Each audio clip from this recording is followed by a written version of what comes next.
Friends, કેઆઈસી knowledge is કરન્સીમાં આજે આપણે જોવાના છીએ ઇન્ટેરોગેટિવ. ઇન્ટેરોગેટિવને આપણે ગુજરાતીમાં અથવા હિન્દીમાં વ્યાકરણમાં જેને પ્રશ્નાર્થ વાક્ય અથવા પ્રશ્નવાચક કહીએ છીએ. ઇંગ્લિશ ગ્રામરમાં ઇન્ટેરોગેટિવ કઈ રીતે કામ કરે છે, ક્યાં વાપરવામાં આવે છે અને કેવી રીતે વાપરવામાં આવે છે એ ગુજરાતી અને હિન્દીના ગ્રામરની જેમ એટલે કે ગુજરાતી હિન્દી વ્યાકરણની જેમ જ સરળ છે. જોઈએ કઈ રીતે. ધ ઇન્ટેરોગેટિવ ફોર્મ કઈ રીતે બને, ત્યારે કયા વર્બ્સ હોય તો આપણે કયા શબ્દ ઉમેરવાના હોય અથવા તો શું કરવાનું હોય જેનાથી પ્રશ્નાર્થ વાક્ય બને, તમે પ્રશ્ન પૂછી શકો. Interrogative forms of normal verbs. Normal verbs, non auxiliary verbs. હવે ઓક્ઝિલરી વર્બ્સ શું છે આની પછીની સ્લાઇડમાં જોઈએ. નોર્મલ વર્બ્સ એટલે કે કોઈ પણ સાદા જે વર્બ એટલે કે ક્રિયાપદ છે એના માટે ઇન્ટેરોગેટિવ ક્યાં વપરાય છે. For normal verbs, that are not auxiliary verbs like to be, to have, the interrogative is formed with the auxiliary do, does, did. જ્યારે નોર્મલ વર્બ્સ વાળું વાક્ય હોય કે જેની અંદર ઇન્ટેરોગેટિવ વર્બ્સ ઓક્ઝિલરી વર્બ્સ નથી, ત્યારે એ વાક્યને આપણે ઇન્ટેરોગેટિવમાં પ્રશ્નવાચકમાં ફેરવવું હોય તો આપણે ડુ, ડઝ અથવા ડીડનો ઉપયોગ કરીએ છીએ. હવે આ ડુ, ડઝ કે ડીડ કઈ રીતે ઉમેરવામાં આવે છે.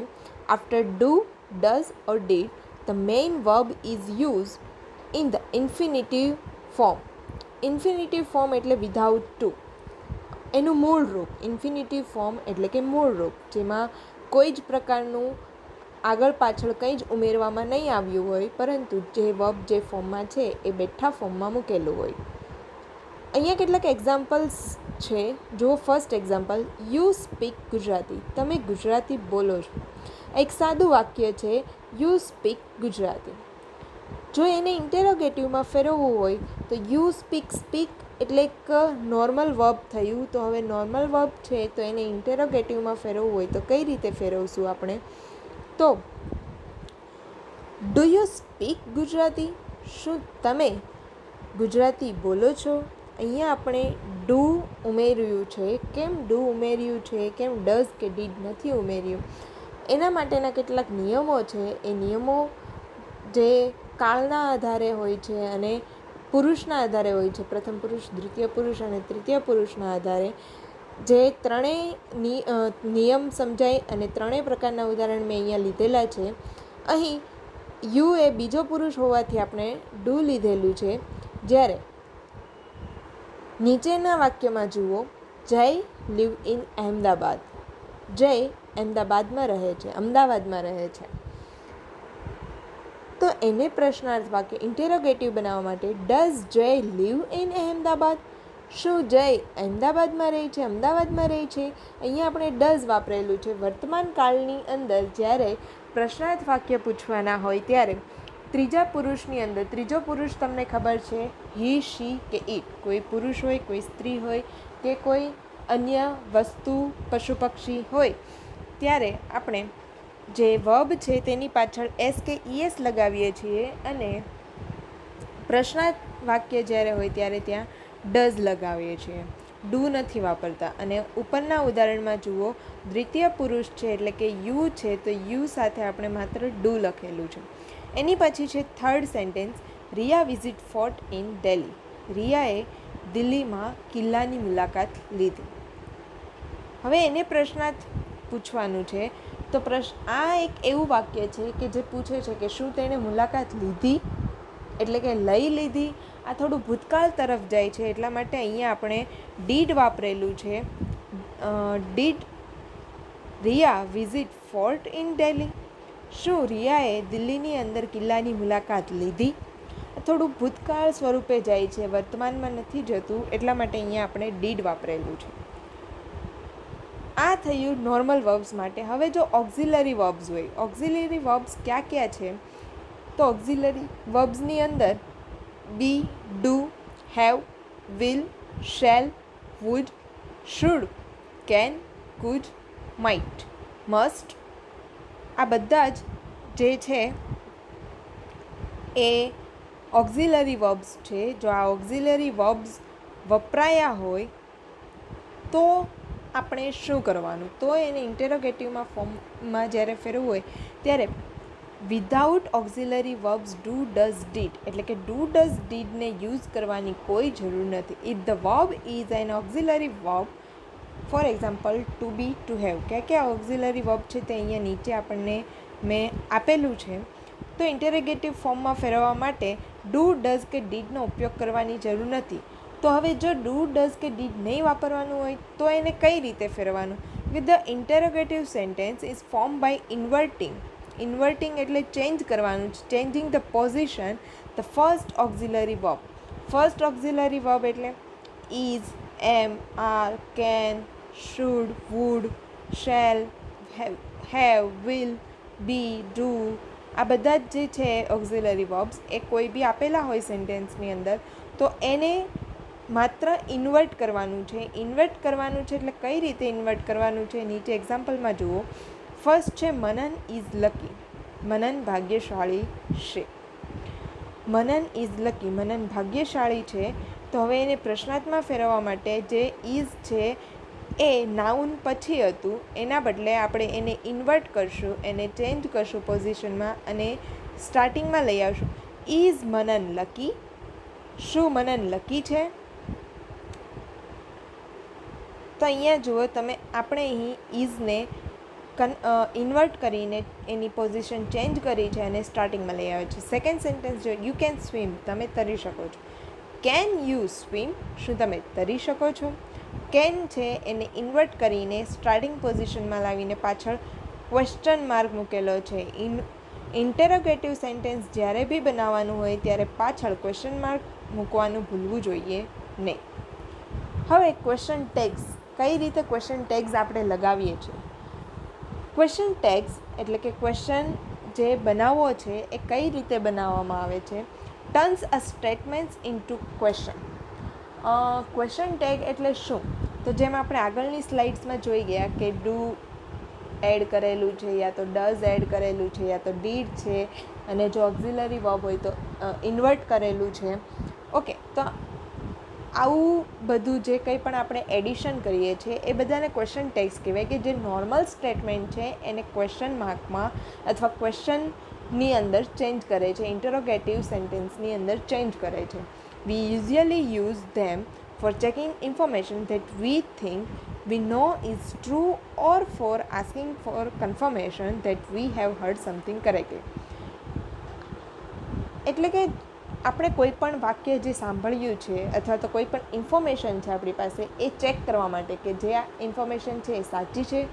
શું તમારું નામ આ છે એવું તમે પૂછો છો જ્યારે, અથવા તો તમારું નામ આ છે, સાચું ને, એવું કોઈ પણ વસ્તુ પૂછો છો એટલે કે તમારી જે ઇન્ફોર્મેશન છે એને ચેક કરો છો, અથવા તો શું કહ્યું તમે, મેં જે સાંભળ્યું એ સાચું સાંભળ્યું, આવું કંઈ પણ પૂછો છો એટલે કે તમે જે સાંભળ્યું એ કરેક્ટ છે કે નહીં, અથવા તો તમારી જે ઇન્ફોર્મેશન છે એ કન્ફર્મેશન કરવા માટે જ્યારે આપણે કંઈ પણ પૂછીએ છીએ એને ક્વેશ્ચન ટેગ્સ કહેવાય છે. રૂલ્સ શું છે? જો main clause, if the main clause is positive the question tag is negative. જો મુખ્ય વાક્ય હકારાત્મક હોય તો ક્વેશ્ચન ટેગ નકારાત્મક હોય છે. If the main clause is negative then question tag is positive. જો મુખ્ય વાક્ય નકારાત્મક હોય તો ક્વેશ્ચન ટેગ હકારાત્મક હોય છે. એક્ઝામ્પલ જોઈએ. યુ આર હેપી, તમે ખુશ છો. આ એક પોઝિટિવ સેન્ટેન્સ છે, હકારાત્મક વાક્ય છે કે ભાઈ તમે ખુશ છો. આરન્ટ યુ, શું નથી તમે? Aren't you, are not you. Aren't એ આર નોટનું શોર્ટ ફોર્મ છે. નોટ એટલે કે નકારાત્મક, જે નેગેટિવ બતાવે છે. અને સેકન્ડ એક્ઝામ્પલ જુઓ. યુ આરન્ટ હેપી, તમે ખુશ નથી. આ એક નકારાત્મક વાક્ય છે કે ભાઈ તમે ખુશ નથી. આર યુ, શું તમે ખુશ છો? આર યુ, જેમાં નોટનો ઉપયોગ નથી થયો, તે પોઝિટિવ ક્વેશ્ચન ટેગ છે, એટલે કે હકારાત્મક ક્વેશ્ચન ટેગ યુઝ કરેલો. સો ઇન શોર્ટ, અગર મેઇન ક્લોઝ પોઝિટિવ છે તો ક્વેશ્ચન ટેગ નેગેટિવ યુઝ કરવાનું. અગર મેઇન ક્લોઝ નેગેટિવ છે તો ક્વેશ્ચન ટેગને પોઝિટિવ યુઝ કરવાનું. હવે ક્વેશ્ચન માર્ક, શું છે આ question mark? At the end of all direct questions આપણે એક માર્ક યુઝ કરીએ છીએ જેને કહેવાય છે ક્વેશ્ચન માર્ક. હવે એના પણ કોઈક રૂલ્સ છે કે ભાઈ જે બી સ્ટેટમેન્ટ છે, જે બી તમે ક્વેશ્ચન પૂછો છો એના એન્ડમાં યુઝ કરવાનું હોય છે. હવે ઘણી વખત એવું બને કે પાછળ બી કન્ટિન્યુઅસ સેન્ટેન્સ હોય છે, તો જરૂરી નથી. અગર તમે કોઈ ફ્રેઝ લ્યો, અગર કોઈ ફકરો લેવામાં આવે તો એની અંદર ક્વેશ્ચન માર્ક આખા ફકરાની એન્ડમાં આવે એવું જરૂરી નથી, પણ સેન્ટેન્સના એન્ડમાં આવી શકે છે. ફર્સ્ટ એક્ઝામ્પલ જુઓ, વોટ ઇઝ યોર નેમ? તમારું નામ શું છે? હવે એક સેકન્ડ રૂલ આપેલો છે, do not use the question mark for reported question.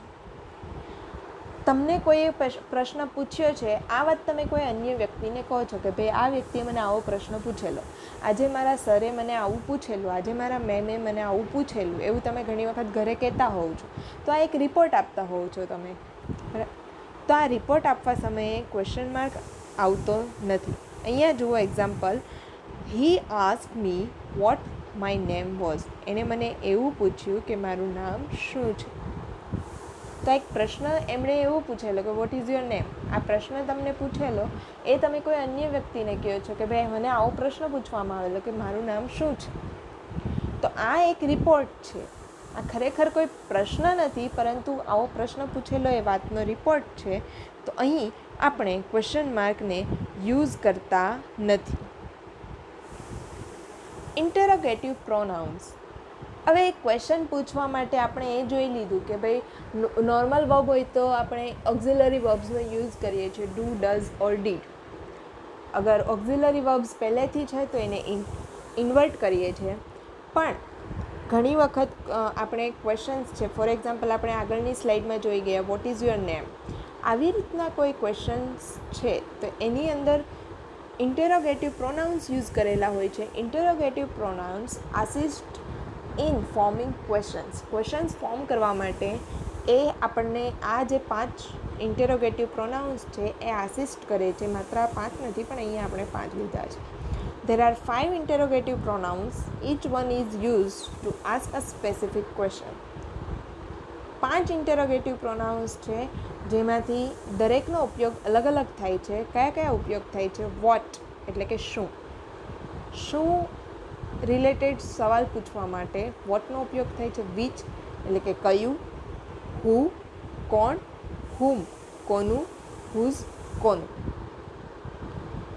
આ 5 શબ્દોનો ઉપયોગ કઈ રીતે થાય છે એ જોઈએ. What, we use what to ask question about people or things, એટલે કે ઓબ્જેક્ટને રિલેટેડ કોઈ બી ક્વેશ્ચન પૂછો. What is your name, what is this, આ શું છે. વોટ ઇઝ યોર નેમ, તમારું નામ શું છે. એવા શુંને રિલેટેડ ક્વેશ્ચન પૂછવા માટે આપણે વાપરીએ છીએ વોટ. વિચ, જ્યારે આપણી પાસે ઓપ્શન હોય.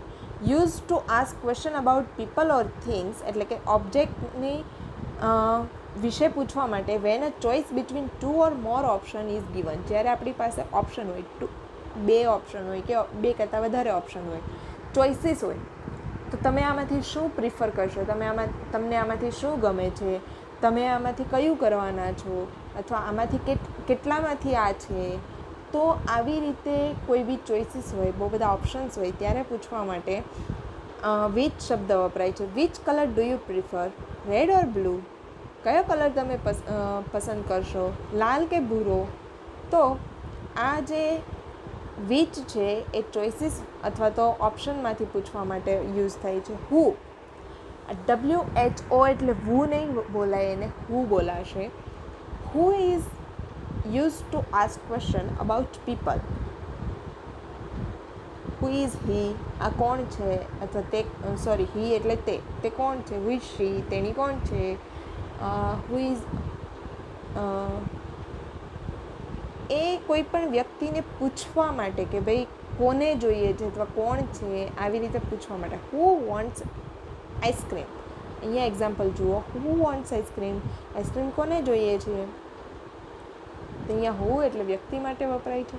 whom we use when we refer the object or verb or preposition.